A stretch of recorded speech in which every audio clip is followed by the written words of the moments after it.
শুনলেন, আপনার কোনো জনকল্যাণমূলক প্রকল্পগুলো কিন্তু বন্ধ হবে না।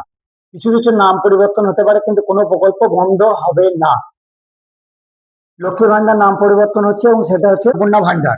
এইভাবে সমস্ত প্রকল্প হয়তো নাম পরিবর্তন হতে পারে, কিন্তু তার কোনো কোনো কিছু সেই প্রকল্প বন্ধ হয়ে যাবে না। কিন্তু একটা কথা আজকে আমাদের মুখ্যমন্ত্রী স্পষ্ট করে দিয়েছেন যে সমস্ত ভাতার জন্য আপনাদের বা সমস্ত কিছু যে সমস্ত জমির টাকা পান, পিএম কিষাণ, কৃষক বন্ধু যাই বলুন, তার জন্য কিন্তু এবার ডিবিটি লিঙ্ক খুব প্রয়োজন। ডিবিটি লিঙ্ক ছাড়া আপনারা কিন্তু কোনো অ্যাকাউন্টে টাকা পাবেন না, কোনো কোনো প্রকল্পেরই কোনো টাকা আপনাদের অ্যাকাউন্টে পাবেন না। তো আজকে চলুন আমি দেখিয়ে দিচ্ছি যে কিভাবে আপনারা ডিবিটি লিঙ্ক করে নেবেন। সেই ডিবিটি লিঙ্ক নিজের মোবাইল দিয়েই করতে পারবেন, কোনো ভয়ের চিন্তা নেই। আর তাও যদি কেউ না পারেন, তাহলে তার নিকটবর্তী ব্যাংকের সঙ্গে অবশ্যই যোগাযোগ করে নেবেন। তো চলুন আমি আজকে দেখিয়ে দিচ্ছি।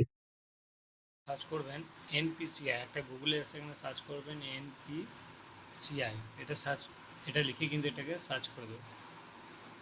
এটা সার্চ করার পর দেখুন এই প্রথম যে অপশানটা খুলবে, এই যে ন্যাশনাল কর্পোরেট পেমেন্ট সিস্টেম, এটাকে ক্লিক করবেন। ক্লিক করার পর দেখুন আবার এই যে বাঁ দিকে টিপিল ডট আছে, এই টিপিল ডটে ক্লিক করবেন। ক্লিক করার পর একটু তুলবেন, এই যে কাস্টমার বলে যে অপশানটা আছে, কাস্টমারে ক্লিক করবেন। কাস্টমারে ক্লিক করার পর একটু তুলে যে ভারত আধার সিডিং, এই যে অপশানটা আছে এটাতে ক্লিক করবেন। এখানে ক্লিক করলাম। এরপর দেখুন নতুন একটা পেজ খুলে যাবে।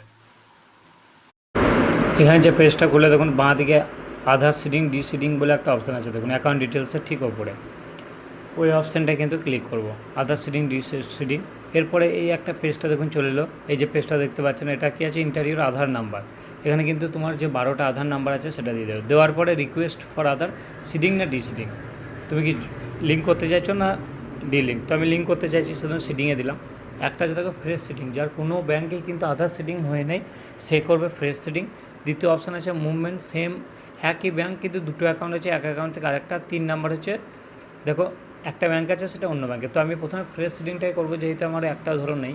এরপর আমি ব্যাঙ্কটাকে সিলেক্ট করে নেবো। ব্যাঙ্কটা কিন্তু স্টেট ব্যাঙ্ক আমার আছে, সিলেক্ট করে নিলাম। এরপরে অ্যাকাউন্ট নাম্বার লিখবো, অ্যাকাউন্ট নাম্বার। এরপর ডান দিকে কনফার্ম অ্যাকাউন্ট নাম্বার দিয়ে নিচে ক্যাপচা দিলাম। ক্যাপচাটা বসানোর পর দেখো নিচে যেটা সাবমিট অপশান আছে, আমি কিন্তু এখানে সাবমিট করে নেবো। তো আমি সাবমিট করছি ক্যাপচা দেওয়ার পরে।